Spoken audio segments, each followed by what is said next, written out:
Vous n'avez pas pu le louper, c'est le sujet de la rentrée qui déchaîne les passions sur tous les plateaux télé depuis quelques semaines. C'est la réforme des retraites. La réforme des retraites. De la réforme de la retraite. La réforme des retraites. Comme je m'y suis engagé devant vous, cette année sera en effet celle d'une réforme des retraites. J'ai 27 ans et au premier abord, je pourrais me dire que cette réforme ne me concerne pas vraiment et penser comme beaucoup que de toute façon, je n'aurai pas de retraite. Pourtant, cette réforme, loin de ne s'appliquer qu'aux seniors, est un enjeu de société majeur qui nous concerne toutes et tous, quel que soit notre âge. Qu'y a-t-il dans cette réforme exactement ? Quelles en seront les conséquences exactes ? Quels sont les arguments pour et contre ? Pourquoi suscite-t-elle autant d'indignation ?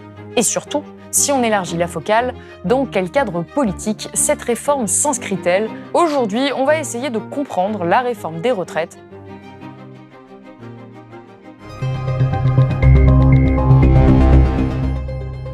C'était l'événement de l'année la semaine dernière. En tout cas, les chaînes de télévision l'ont traité comme tel. À compter du 1er septembre, l'âge légal de départ à la retraite sera relevé progressivement de 3 mois par an pour atteindre 64 ans en 2030. Ce qu'il faut en retenir, c'est surtout que l'âge légal de départ va être reporté progressivement pour atteindre 64 ans. Jusqu'ici, l'âge de départ était fixé à 62 ans. À partir du 1er septembre prochain, ça sera 62 ans et 3 mois et ça augmentera de 3 mois chaque année jusqu'à atteindre 64 ans en 2030. Ensuite, c'est une autre mesure majeure, la Première ministre a annoncé une accélération du rythme de la réforme Touraine de 2014.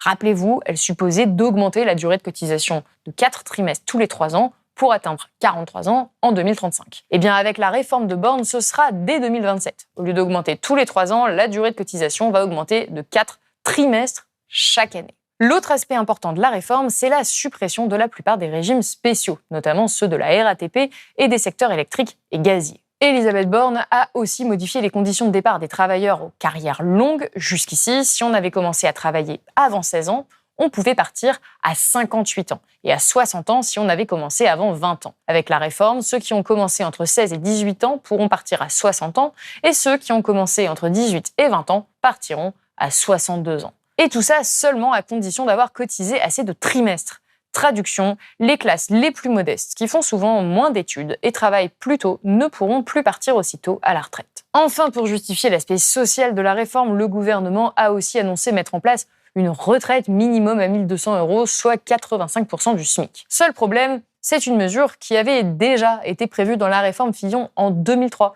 mais qui n'avait tout simplement jamais été appliquée. Si on résume cette réforme, ça combine tout ce que les gouvernements précédents, de droite comme de gauche, avaient voulu appliquer. Mais jusqu'ici, ils ont fait face à beaucoup de résistances qui les ont empêchés d'aller jusqu'au bout. Mais cette fois, le gouvernement ne semble pas douter et arrive avec beaucoup d'arguments pour justifier sa réforme. Quels sont-ils et sont-ils vraiment justifiés ? Pour faire simple, le gouvernement a 3 arguments principaux pour défendre sa réforme. Premièrement, Emmanuel Macron a été élu président avec ce programme, donc les Français ont voulu cette réforme. Cette réforme des retraites, nous ne la faisons pas pour le plaisir de faire une réforme des retraites. Nous la faisons d'abord parce qu'elle a été promise par le président de la République lors de sa campagne présidentielle et qu'elle fait donc partie du mandat qui a été confié par le peuple français au président de la République et à cette majorité. Il semble que Bruno Le Maire ait la mémoire courte, puisque lors des 2 dernières élections, une grande partie des électeurs a voté pour faire barrage à Marine Le Pen. Emmanuel Macron l'a d'ailleurs lui-même reconnu. Je sais aussi que nombre de nos compatriotes ont voté ce jour pour moi, non pour soutenir les idées que je porte, mais pour faire barrage à celles de l'extrême droite. Et je veux ici les remercier et leur dire que j'ai conscience que ce vote m'oblige pour les années à venir.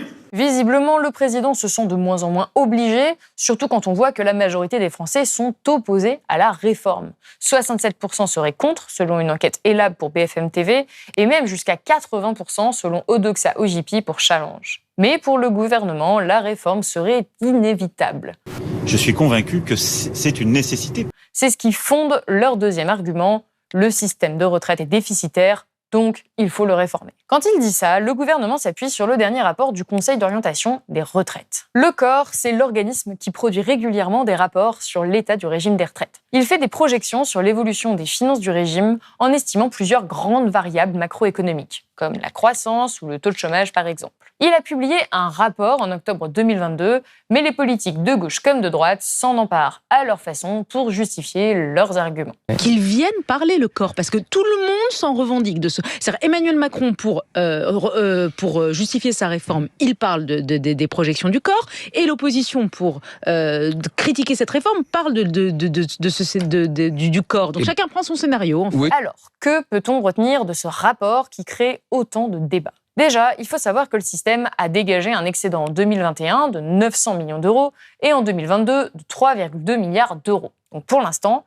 le régime n'est pas déficitaire. On ne peut pas considérer que c'est une question d'équilibre, puisque vous savez qu'en 2022, le régime des retraites était excédentaire, qui sera à peu près équilibré pendant encore 3-4 ans. Ce qui permet à Emmanuel Macron de justifier sa réforme, c'est ce paragraphe. Sur les 25 prochaines années, le système de retraite serait en moyenne déficitaire, quelle que soit la convention et le scénario retenu. En gros, ça veut dire que le système des retraites va dépenser plus que ce qu'il gagne pendant en moyenne 25 ans. Donc le président considère que pour éviter ça, il faut forcément que les gens travaillent plus, pour qu'ils cotisent plus et pour combler ce déficit. Pourtant, ce qu'il oublie, c'est que les prévisions du corps reposent sur des paramètres inconnus. Donc il est très difficile d'avoir une estimation fiable. D'ailleurs, le corps avait déjà sorti d'autres rapports plus alarmistes en 2020 et 2021, mais ils se sont corrigés depuis. De plus, ce qu'Emmanuel Macron ne dit pas, c'est que rien ne menace la pérennité du système. Le système de retraite français n'est pas du tout au bord du gouffre, il n'est pas du tout menacé financièrement. Il y a un léger déficit, en ce moment c'est la période de crise, mais un léger déficit qui est prévu aux alentours de 2030 entre 0, c'est-à-dire pas de déficit du tout, et 0,5 points de PIB. Mais en fait, ce déficit ne vient pas d'une explosion des dépenses, il vient plutôt d'une baisse des recettes. C'est technique, c'est vraiment pas passionnant, mais c'est précisément sur cette difficulté que jouent les responsables politiques. En réalité, le déficit est inévitable. L'État n'est pas obligé de vouloir combler ce trou. Et même s'il veut le faire, il n'est pas obligé d'augmenter le temps de travail. Il pourrait, par exemple, décider d'augmenter les impôts ou les cotisations des entreprises.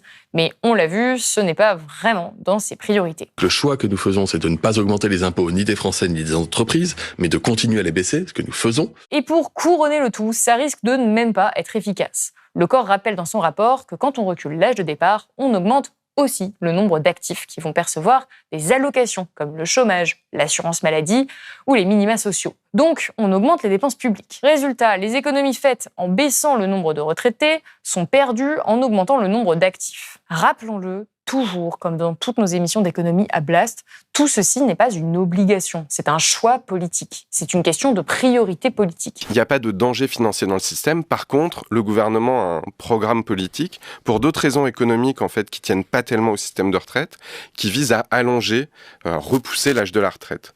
Et les raisons principales, elles ont été énoncées. Il y a d'une part une volonté de réformer le marché du travail, c'est-à-dire augmenter l'emploi, augmenter la concurrence entre les salariés, et puis d'autre part baisser les dépenses publiques. Pour donner un ordre de grandeur, la suppression de l'ISF, cadeau fiscal aux plus aisés, a coûté 3 milliards d'euros. Le CICE, allègement des cotisations des entreprises porté par Emmanuel Macron, a coûté environ 90 milliards d'euros et n'a quasiment pas créé d'emplois. Pourtant, le gouvernement n'a pas voulu récupérer de manière obsessionnelle cet argent perdu, sans même parler des 80 milliards d'euros d'évasion fiscale que la France perd chaque année. À titre de comparaison, le déficit futur estimé de la Caisse des retraites est de 12 milliards d'euros, mais constitue, lui, une priorité politique. Troisième argument utilisé par le gouvernement, puisqu'on vit plus longtemps, il faudrait travailler plus longtemps. Oui, nous devrons travailler progressivement un peu plus longtemps.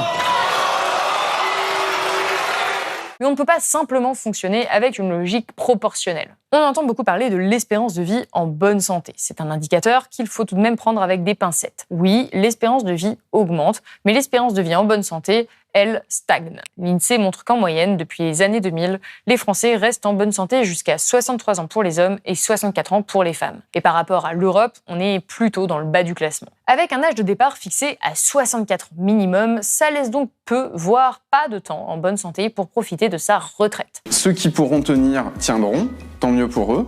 ou tant pis pour eux. Et ceux qui pourront pas tenir, on en fait peu de cas. Et en gros, c'est à peu près 3 personnes sur 10, un gros tiers de la population qui passe pas de l'emploi à la retraite. Il y a aussi la question des différences d'espérance de vie entre les milieux sociaux. En 2018, l'INSEE montrait que parmi les 5% les plus riches, les hommes vivaient 13 ans de plus que parmi les 5% les plus pauvres. Rallonger l'âge de départ et supprimer les régimes spéciaux, au fond, ça ne change pas grand-chose pour les plus aisés. De manière générale, ils font des études longues, ils commencent à travailler tard et non pas des emplois pénibles. Mais pour ceux qui ont commencé à travailler tôt, ceux qui n'ont pas eu une carrière complète, et c'est souvent des femmes, ceux qui ont un travail usant physiquement, c'est différent. Les faire travailler plus longtemps, ça veut dire que ce sont eux qui vont payer les retraites des plus riches et qu'ils ne pourront peut-être même pas profiter de la leur. Le problème, ce sont les carrières longues et ce sont donc des salariés qui commencent à travailler dès l'âge de 19 ans ou 20 ans. Qui auraient pu normalement s'arrêter à 60 ou 62, enfin s'ils sont carrière longue, et qui vont travailler 2 ans de plus. Et ça, c'est un problème parce que comme Thomas l'a dit, ce sont souvent des travailleurs qui sont peu qualifiés, qui ont plus des travaux pénibles, on va y revenir, et qui en plus ont une espérance de vie beaucoup plus faible. Au fond, et on y revient toujours, c'est une question de justice sociale. Entre les plus riches et les plus pauvres, entre les hommes et les femmes, entre ceux qui ont des emplois pénibles et ceux qui n'en ont pas.